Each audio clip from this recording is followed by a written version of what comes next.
Okay, hello everyone. In the previous video, we have discussed the thrust equation.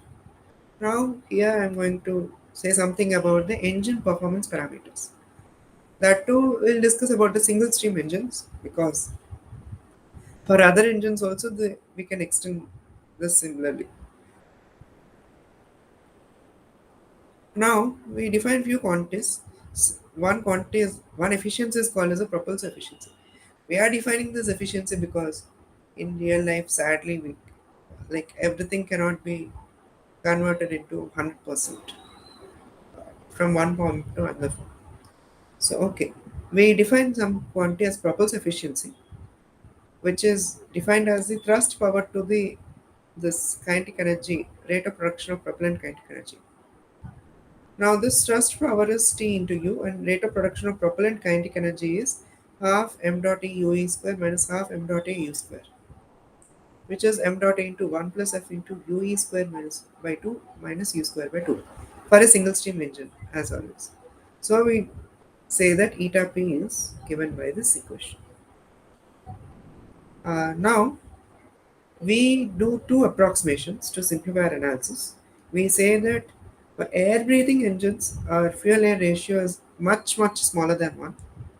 That is, the amount of fuel consumed is very small. And then the pressure thrust is much lesser than the momentum thrust, as we have seen previously.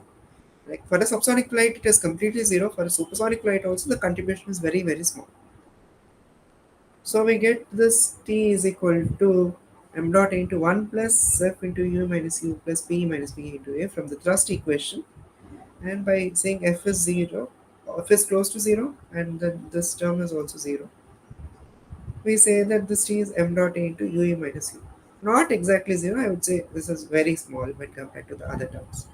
So after some simplification, we get this eta p as this quantity. Now we should note that this u by ue should be in the range of like 0 to 1, or I would say this u is less than ue because our thrust should be positive. If we have some negative thrust, we are saying that we are applying thrust reversal, say, during the landing. Now say if u by u is close to 1, then eta p is maximum, but this implies that thrust per unit mass flow is 0, right?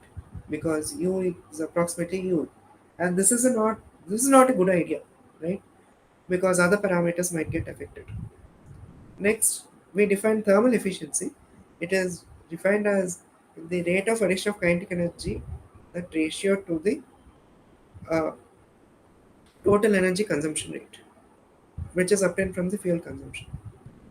So by using the definition, we get this eta th as something like this.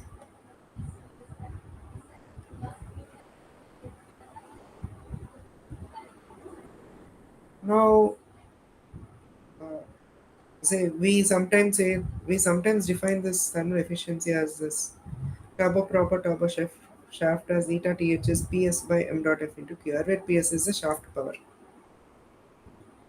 For propeller efficiency, it is like the shaft power is converted to thrust power by a propeller.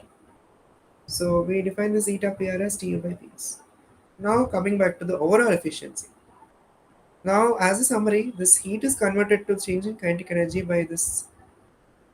Then there is an efficiency, thermal efficiency, and this kinetic energy is converted to thrust by this propulsive efficiency. So this eta overall is eta p into eta th, which is tu by m dot f into qr.